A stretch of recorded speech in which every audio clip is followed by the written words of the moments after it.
6 ఏళ్ల తర్వాత junior NTR solo హీరోగా నటించగా విడుదలైన సినిమా దేవర పార్ట్ 1. ఆచార్య ఫ్లాప్ తో కొరటాల శివ మీద నమ్మకం సడిలిన ఎన్టీఆర్ మాత్రం ఆయనతో చాలా పెద్ద మూవీ చేశారు. మరి కొరటాల ఎన్టీఆర్ నమ్మకాన్ని నిలబెట్టాడా? రాజమౌళి ఎఫెక్ట్ నుండి ఎన్టీఆర్ మూడోసారైనా తప్పించుకోగలడా? బ్రిటిష్ కాలం నుండి ఎర్ర సముద్రం వీరులు అంటే ప్రపంచానికి వణుకు.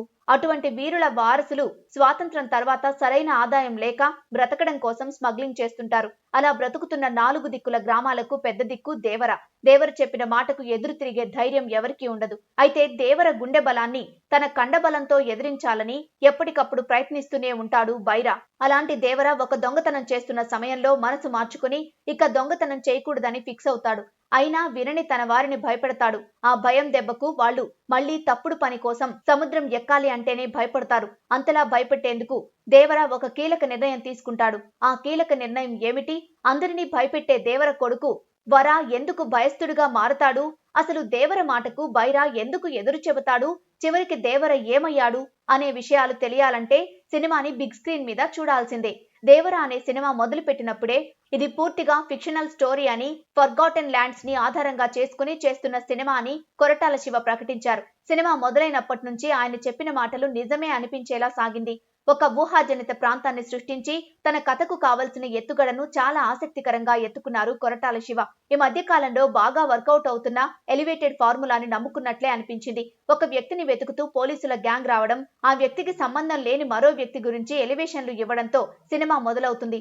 అసలు దేవర ఎవరు? దేవర నేపథ్యం ఏమిటి?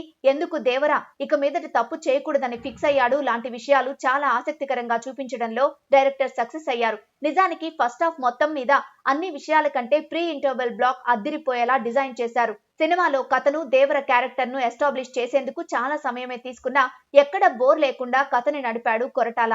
అలా ఫస్ట్ హాఫ్ పూర్తి చేసి సెకండ్ హాఫ్ మొదలైన తర్వాత కథలో వేగం తగ్గిన ఫీలింగ్ కలుగుతుంది. దానికి తోడు జాన్వీ కపూర్ ట్రాక్ కొంత క్రింజ్ అనిపించినా ఆమె కాంబినేషన్ లో ఉన్న సాంగ్ ని మాత్రం ఎంజాయ్ చేసేలా డిజైన్ చేశారు.